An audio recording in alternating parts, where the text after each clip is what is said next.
Hello students, welcome back. आपने sampling के बारे में पढ़ लिया। व्हाट इज सैम्पलिंग, इसके टाइप, इसके मेरिट्स, डिमेरिट्स, मीनिंग, सब कुछ।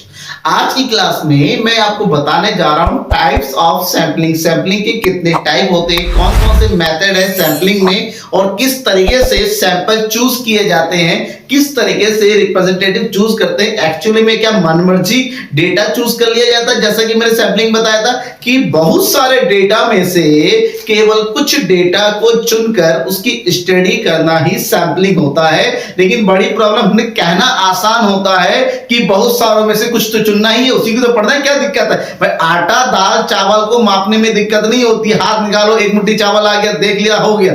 लेकिन यहां पर बात होती है डेटा की। डेटा को चुनने के लिए फॉर एग्जांपल आपके क्लास के बारे में रिजल्ट निकालना है, क्लास में आके डेटा पता नहीं करना है, प्रिंसिपल सर को पता करना है क्लास की पढ़ाई कैसे चल रही है, तो प्रिंसिपल सर को क्या नाम लेके बताएंगे नहीं, आप उनको रैंडमली चूज करना है कि हमें क्लास की पता है, क्योंकि टीचर से बोलते हैं, टीचर तो अच्छे अच्छे बच्चों की कॉपी दे देंगे कि जो अच्छे बच्चे उसको सेलेक्ट करके दे देंगे।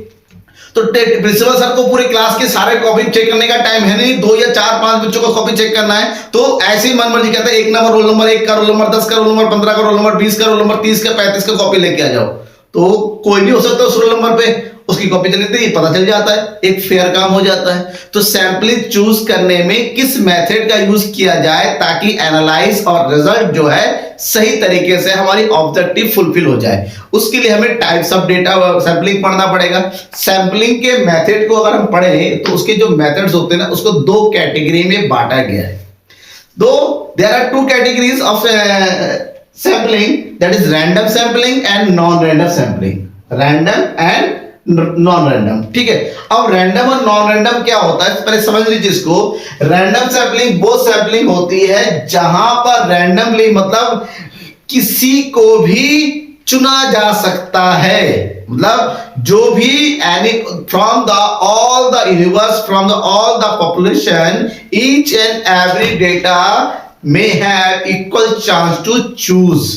यहां पर सबको इक्वल चांस मिलता है, ठीक है, चुने जाने का, कि आप सैंपलिंग में चुने जा सकते हैं। यहाँ पर कोई पार्शियलिटी नहीं हो सकती, क्योंकि एक रैंडम मेथड यूज किया। रैंडम मेथड का मतलब होता है कि आप ऐसे ही किसी को भी चुन लेना, ठीक है ना। अब ये समझिए, फॉर एग्जाम्पल जैसे कि मैंने अभी कहा, रैंडम मेथड में क्या आता है, हमारे सामने 100 बच्चे खड़े हैं, 100 बच्चे खड़े हैं, 100 बच्चों में से मुझे 10 बच्चे चुनने हैं, लेकिन मुझे बच्चों के बारे में पता नहीं कौन कौन है। तो मैंने क्या कर दिया, सारे बच्चों को पता कि मुझे चुना जा सकता है, सामने खड़ा है, और खड़ा होते कह रहे तुम आ जाओ, तुम आ जाओ, तुम आ जाओ, तुम आ जाओ। हमने रैंडमली बच्चों को चुन लिया। रैंडम का मतलब होता है कोई स्पेशल साइंटिफिक रूल का फॉलो नहीं किया है हमने, ठीक है ना, किसी को भी चुन लिया। और ये किसी को चुन लिया, यहां पर किसी पार्शियलिटी का यूज नहीं किया, क्योंकि किसी मेथड का यूज नहीं हुआ है, किसी से पूछा नहीं गया, बताया नहीं गया है, वो रैंडम मेथड होता है। मतलब ऐसा मेथड जहां पर डेटा में से किसी को भी चुना जा सकता है, सबको equal, though all the have equal chance to select, ठीक है ना। तो उसको रैंडम मेथड के नाम से हम जानते हैं। तो देखिए, the method of sampling in which each and every item the universe has equal chance of the being selected in the sampling is known as random method. But non random method ऐसा नहीं होता। Non random method में क्या किया जाता है, एक special scientific method का यूज किया जाता है, जहां पर कहीं ना कहीं चुने जाने वाले को पता होता है कि मैं चुना जा सकता हूं। जैसे फॉर एग्जांपल, आपके क्लास से क्रिकेट टीम चुना जाना है, क्रिकेट टीम चुना जाना है, तो सबको पता है जो क्रिकेट खेलता है वही चुना जाएगा। बाकी लोग तो कह रहे हैं मैं तो क्रिकेट खेलता नहीं, मैं तो चुना नहीं जाऊंगा, वो साइड हो जाता है, उसे पता है वो चुना नहीं जाना है, ठीक है ना। तो उसको नॉन रैंडम मेथड के नाम से जाना जाता है, ठीक है। फॉर एग्जांपल कोई वो साइंस कंपटीशन होना है, साइंस क्विज कंपटीशन होना है, तो सबको पता है साइंस क्विज कंपटीशन में कौन पार्टिसिपेट कर सकता है, जो क्लास में सबसे तेज है। जो बैक बेंचर होते हैं वो तो पहले, यार मुझे तो कोई काम ही, मेरा तो कोई रोल ही नहीं है वहां पर, उसको पहले ही पता चल जाता है कि मैं चुना नहीं जाऊंगा, वो होता है नॉन रैंडम, ठीक है, समझ में आ गया। जबकि रैंडम ऐसा नहीं है। रैंडम का मतलब ये होता है सबका चुना जाना है। फॉर एग्जाम्पल, मैंने क्लास में बोल दिया जाके कि आज असेंबली में पार्टिसिपेट करना है, तो सबके मन में धुल हो जाता है, मेरा नाम ना ले ले, मेरा नाम, क्योंकि यहां पर किसी को भी चुना जा सकता है, ठीक है। तो वो होता है रैंडम। नॉन रैंडम जहां पर बच्चों को पहले से पता जाता है कौन चुना जाएगा, क्योंकि स्पेशल मेथड का यूज किया किसी स्पेशल पर्पज के लिए यूज किया जाएगा। अब हम बात करते हैं जो रैंडम मेथड होते हैं ना, रैंडम मेथड में कौन कौन से सिस्टम का यूज किया जाता है। रैंडम मेथड में बेसिकली दो सिस्टम का यूज किया जाता है डेटा चुना जाने में। एक होता है लॉटरी मेथड, इसके बारे में सुना ही होता है ना, लॉटरी, और दूसरा होता है टेबल ऑफ रैंडम नंबर्स। अब लॉटरी मेथड क्या होता है इसके बारे में पता है? जैसे लॉटरी होती है, लॉटरी निकल गया। इसमें क्या होता है ना, फॉर एग्जांपल आपके फॉर एग्जांपल ये मान के दीजिए आपकी क्लास में 20 बच्चे हैं।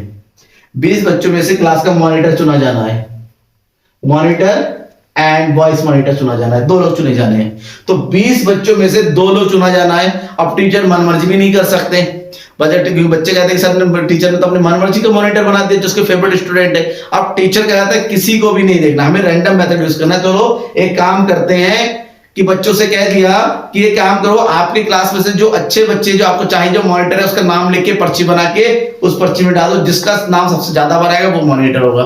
तो पर्ची बना के डाल दिया, पर्ची में से किसी भी बच्चे को बुला के तुम पर्ची निकालो एक, तो उसने एक पर्ची निकाल दिया, किसी का नाम आ गया, मॉनिटर हो गया। दूसरा पर्ची निकाला, जिसका नाम आ गया वो, क्योंकि पर्ची के बाद तो पता नहीं किसका नाम लिखा हुआ है, तो वो रैंडम सैंपलिंग हो गया। लॉटरी मेथड होता है, लॉटरी मेथड में पर्ची मेथड होता है, कई तरह के यूज किया जाता है, अपने आसपास देखते होंगे लॉटरी निकलती रहती। लेकिन दूसरा जो होता है table of random numbers. Table of random numbers क्या होता है समझिएगा। मान लीजिए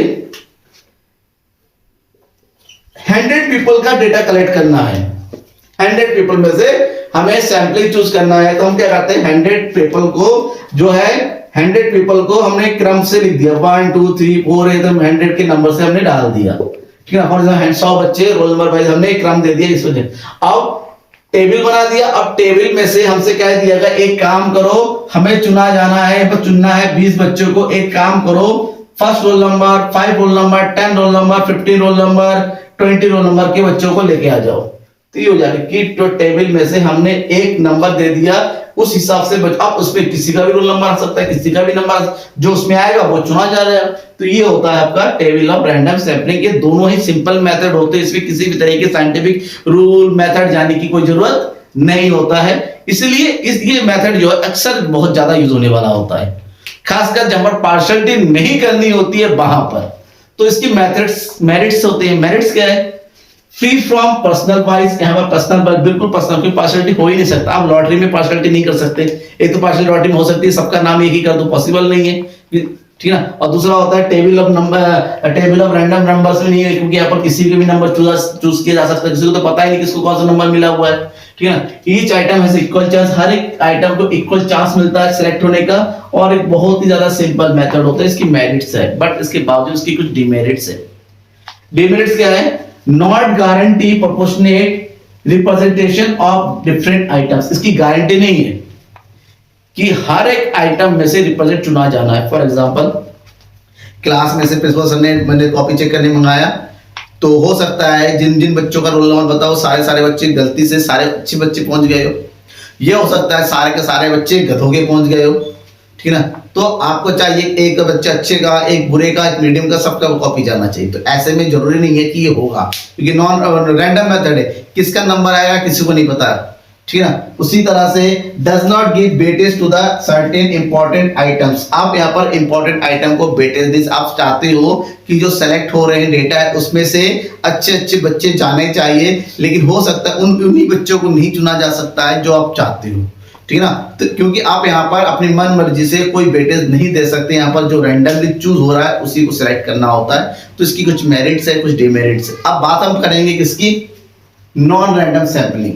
नॉन रैंडम सैंपलिंग में कई सारे मेथड है, कई सारे सिस्टम है, उसको समझना पड़ेगा। चलिए उसको हम देख लेते हैं। जब हम टाइप्स ऑफ नॉन रैंडम की बात करते हैं तो नॉन रैंडम की जो 5 कैटेगरी है उसको बांटा गया। नॉन रैंडम क्या होता है तो पता चले गया होगा, एक ऐसा मेथड होता है डेटा सैंपलिंग चूज करने का जहां पर सबको इक्वल चांस नहीं मिलता है। इसका मतलब यहाँ पर नॉन रैंडम की तरह नहीं होता कि किसी को भी मौका मिल जाए कि सबको। यहाँ पर क्या होता है, एक स्पेसिफिक टाइप का होता है, जैसे कि मैंने बताया, जैसे क्रिकेटर चुने जाना है तो सबको पता है जो क्रिकेट खेलने वाला है वही चुना जाएगा। तो यहाँ पर कुछ स्पेशल मेथड होते हैं, स्पेशल सिस्टम होता है जिसका यूज किया जाता है। वो कौन कौन से वो पता कर लेते हैं। इसकी अगर बात करते हैं, एक है पर्पसिव और डेलिबरेटिव सैंपलिंग, स्ट्रेटिफाइड और mix sampling, systematic sampling, quota sampling and convenience sampling. जो कन्वीनियंस सैंपलिंग है और पर्पसिव सैंपलिंग है, ये दोनों के दोनों एक जैसे होते हैं, लेकिन फिर भी सबके बारे में मैं आपको डिटेल से बताना चाहता हूं, क्योंकि एग्जाम में अलग अलग से पूछे जा सकते हैं, आपको पता होना चाहिए एक्चुअल में डेटा कैसे चूज किया जाता है।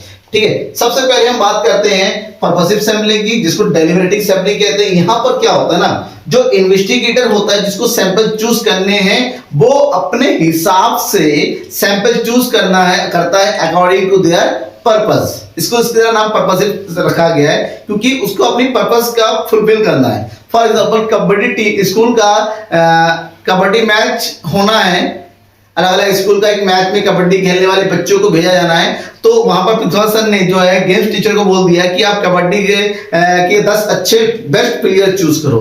तो जाहिर सी बात है, जो गेम्स टीचर है उसको पता है कि कौन सा बच्चा गेम अच्छा खेलता है, कौन सा कबड्डी में अच्छा करेगा, तो उसी हिसाब से वो कबड्डी मैच। इसका मतलब ये हुआ कि यहाँ पर बात होती है उसकी ओपिनियन की, उसके इंटरेस्ट की, इन्वेस्टिगेटर को किस तरीके का डेटा चाहिए, वो ऑलरेडी फिक्स होता है। ठीक है ना, जैसे कि मैंने बताया कि साइंस कंपटीशन होना है, कहीं पर स्कूल के बच्चों को साइंस कंपटीशन भेजना है, तो जाहिर सी बात है जो टीचर साइंस कंपटीशन में बच्चों को भेजेगा, केवल उन्हीं बच्चों को भेजेगा जो स्कूल का टॉपर है और जिसका साइंस में बहुत ज्यादा इंटरेस्ट है। यहां पर पर्पसिव का मतलब होता है it is the depend on the purpose of the investigator, कि व्हाट इन्वेस्टिगेटर वांट्स, इन्वेस्टिगेटर क्या चाहता है उसी के अकॉर्डिंग यहाँ पर डेटा। ये बिल्कुल सिंपल मेथड होता है, लेकिन फुल ऑफ बाइस होता है, फुल ऑफ पार्शियलिटी होती है, क्योंकि यहाँ पर सब कुछ डिपेंड करता है इन्वेस्टिगेटर के यूपर। इन्वेस्टिगेटर अपने पर्पस को पूरा करने के लिए अपनी मन मर्जी डेटा चूज करता है, मन मर्जी सैंपल चूज करता है, तो ऑटोमेटिक बाकी सारे जो यूनिवर्स की जो दूसरी पॉपुलेशन है या दूसरे आइटम में ऐसे इग्नोर कर दिए जाते हैं। सेकेंड मेथड है स्ट्रेटिफाइड और मिक्स सैंपलिंग। ये मिक्स सैंपलिंग है। मिक्स सैंपलिंग इसलिए है क्योंकि यहाँ पर रैंडम मेथड और नॉन रैंडम दोनों ही यहाँ पर एक तरीके से मिक्स वे में यूज किया जाता है। फॉर एग्जाम्पल क्लास 10th में 50 स्टूडेंट्स हैं, सबके सब पास हो गए हैं, अब इनको जो है 12th में देना है, और 12th में कैटेगरीज, अब 12th में देना है, 12th में कौन बच्चे क्लास क्या है, अब इन 50 स्टूडेंट में से 3 ग्रुप बांट दिया इनमें से, क्योंकि बांटना है इसको कि 20 में से 20 स्टूडेंट जो है साइंस में चले गए, उसमें से 15 स्टूडेंट कॉमर्स में चले गए, ठीक ना, और बच्चे जो है हमारे पास कितने 15 स्टूडेंट वो आर्ट्स में चले गए। तो इस तरह से जो है हमने बांट दी। ये तो कौन सा हो गया, रैंडम मेथड हो गया। अब रैंडम मेथड के बाद इसमें से हमें 5 स्टूडेंट को चूज करना है, 5 स्टूडेंट को चूज करना है। एक महीने की पढ़ाई हो गया, पढ़ाई कैसे चल रही है, तो इसमें से हम 5 अब इसमें से डेटा को चूज करेंगे, तो वो हो जाएगा हमारा कौन सा, स्ट्रेटिफाइड, कि हमने पहले तो उसको ग्रुप में बांट दिया, इसके रैंडमली, जिसके जिस हिसाब से मार्क्स है उसको उस हिसाब से दे दिया। अब उस हर ग्रुप में से हमने 5 नंबर को चूज करना है, तो वो हो जाएगा नॉन रैंडम मेथड। ठीक है, और जो तीसरा मेथड है यहाँ पर वो है सिस्टमैटिक सैंपल। सिस्टमैटिक सैंपलिंग का मतलब होता है यहाँ पर सैंपल चूज करने के में एक स्पेशल सिस्टम काम करता है। सिस्टम क्या है, यहाँ पर हो सकता है न्यूमेरिकल फॉर्म में डेटा को अरेंज किया जाए, अल्फाबेटिकल फॉर्म में डेटा को अरेंज किया जाए, ठीक है ना, न्यूमेरिकली, अल्फाबेटिकली, ज्योग्राफिकली, जैसे भी ये डेटा अरेंज किया जा सकता है।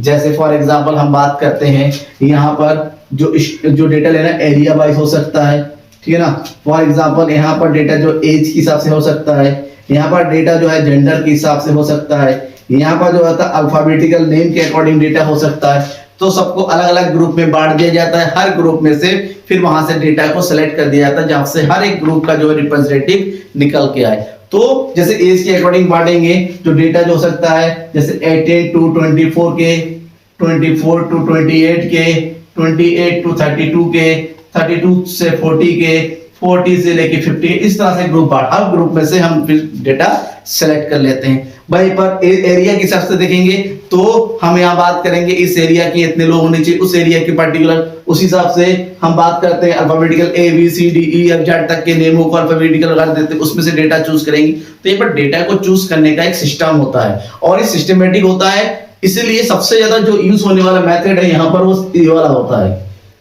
कभी कभी होता है अलग अलग लोकेशन, हर एक लोकेशन के हमारे पास नंबर होने चाहिए, डेटा होना चाहिए, तो लोकेशन वाला यूज करते हैं। हमारे पास पार्शियलिटी नहीं होनी चाहिए तो अल्फाबेटिकल यूज कर सकते हैं, कुछ भी यहाँ पर यूज कर सकते हैं according to our need, according to our objective, right. तो ये 3 टाइप के डेटा होता है, 3 टाइप के मेथड्स हो गए। अब हम बात करेंगे बाकी 2। कोटा सैंपलिंग क्या होता है, कन्वेंस सैंपलिंग होता है, राइट। फोर्थ मेथड है कोटा सैंपलिंग। कोटा सैंपलिंग में क्या किया जाता है ना, जो भी हमारे पास डेटा होता है, जो भी हमारे पास आइटम्स होते हैं, उसको अलग अलग ग्रुप में या अलग अलग क्लास में पहले डिवाइड किया जाता है, बांटा जाता है। फॉर एग्जांपल हमारे पास जो 100 आइटम्स है इन्वेस्टिगेट करने के लिए, हमने क्या कर दिया, इसको अलग अलग ग्रुप में, एक ग्रुप में 25 आइटम, एक में 20 आइटम, एक में 15, फिर एक में 20, ठीक है ना। तो हम इसी हिसाब से इसको अलग अलग ग्रुप में क्या कर देते हैं, बांट देते हैं। 25, 30 और ये हो गया 20, ठीक है। अलग अलग ग्रुप में इसको बांट दिया। अब हमारे पास कितने ग्रुप बन गए, 4 ग्रुप में, A B C D E, 4 group बन गए। अब इस 4 ग्रुप में से हम क्या करते हैं, किससे कितना डेटा सेलेक्ट करते हैं उसके बारे में ऑलरेडी कोटा फिक्स कर देते हैं। 25 में से 5 स्टूडेंट चूज करने हैं, 20 में से 4, 15 में से 3, 20 में से 4, इसमें से 4 स्टूडेंट चूज करने हैं। टोटल स्टूडेंट हमें इतने चूज करने हैं, ठीक है। तो कितने हो जाएंगे, टोटल 20 स्टूडेंट्स। तो ये था कोटा कि अलग अलग ग्रुप में से, अलग अलग क्लास में से पहले ही डेटा फिक्स कर देना कि किसमें कितने स्टूडेंट चूज किए जाने हैं। अब इस कोटा में से ये 5 स्टूडेंट किस तरह से चूज किया जाना है, ये डिपेंड करता है इन्वेस्टिगेटर के ऊपर कि हमें एक ग्रुप में से किस तरीके की सैंपलिंग चाहिए, वो उसमें से कोई भी पार्ट चूज कर सकता है, ठीक है ना। समझ में आ गया। कोटा सैंपलिंग बहुत ही सिस्टमैटिक है और बहुत ही ज्यादा अच्छा मेथड होता है। यहाँ पर दिक्कत ज्यादा नहीं होती क्योंकि ऑलरेडी हमारे पास नंबर ऑफ डेटा फिक्स हो जाता है। फिर बात करते हैं convenience sampling. Convenience sampling according to यहाँ पर फर्स्ट मेथड की बता कि यहाँ पर सब कुछ छोड़ दिया जाता है इन्वेस्टिगेटर के ऊपर। इन्वेस्टिगेटर को जो डेटा सूट करता है वो उसको अपने हिसाब से, अपने मर्जी से चूज कर लेता है, ठीक है ना। टीचर से कह दिया कि जाओ अपनी क्लास का रिपोर्ट बना के दो। अब कुछ बच्चों का रिपोर्ट चाहिए, आपकी क्लास में 40 बच्चे हैं तो 5 बच्चों का रिपोर्ट इस टीचर जाएगा, अपनी फेवरेट बच्चों को उठाएगा, रिपोर्ट बना के दे देगा। तो उसने अपने अकॉर्डिंग डेटा चूज कर लिया। मतलब कन्वीनियंस का मतलब ये होता है कि जो इन्वेस्टिगेटर होता है वो अपने अकॉर्डिंग, अपनी सुविधा के अनुसार, ठीक है ना, अपने कंफर्ट के हिसाब से डेटा चूज करता है, जिसको पढ़ने में, जिसको समझने में, जिससे उसके मन मुताबिक रिजल्ट निकल के आए। तो ऐसे मेथड को हम कन्वीनियंस मेथड का यूज करते हैं। तो सैंपलिंग बहुत ही ज्यादा इंपॉर्टेंट है। तो हमें हमारी ऑब्जेक्टिव क्या है, हमारा मोटिव क्या है डेटा कलेक्शन करने का, उसके अकॉर्डिंग सोच समझ के सही मेथड का यूज करना पड़ता है। आपको मैंने इतने सारे मेथड यूज कर बता दिए, एग्जाम के लिए भी ये इंपॉर्टेंट है। और कभी अगर आपको सैंपलिंग करना भी है, ऐसे लाइफ में बहुत ज्यादा सैंपलिंग करते हैं, हमें पता भी नहीं है हमें कौन से मेथड का यूज कर रहे होते, लेकिन करते जरूर है। तो अब आपको समझ में आ गया कि कहां पर कौन से मेथड यूज करना है। तो सोच समझ यूज करेंगे और एग्जाम में भी सोच समझ के लिखेंगे। डाउट अगर कोई होता है, बेझिझक कमेंट सेक्शन का यूज कीजिए, अपने डाउट को लिखिए, मुझे बताइए कि सर इसमें ये डाउट हो रहा है, समझ में नहीं आ रहा है, सर एग्जांपल दे दीजिए। आपको हर एक डाउट को मैं पूरी तरीके से क्लियर करने की पूरी कोशिश करूंगा, ठीक है। बस जरूरत है कि आप अपने डाउट्स मुझ तक पहुंचाइए। कैसे पहुंचाएंगे आपको अच्छे से पता है, ठीक है ना। Thank you and bye.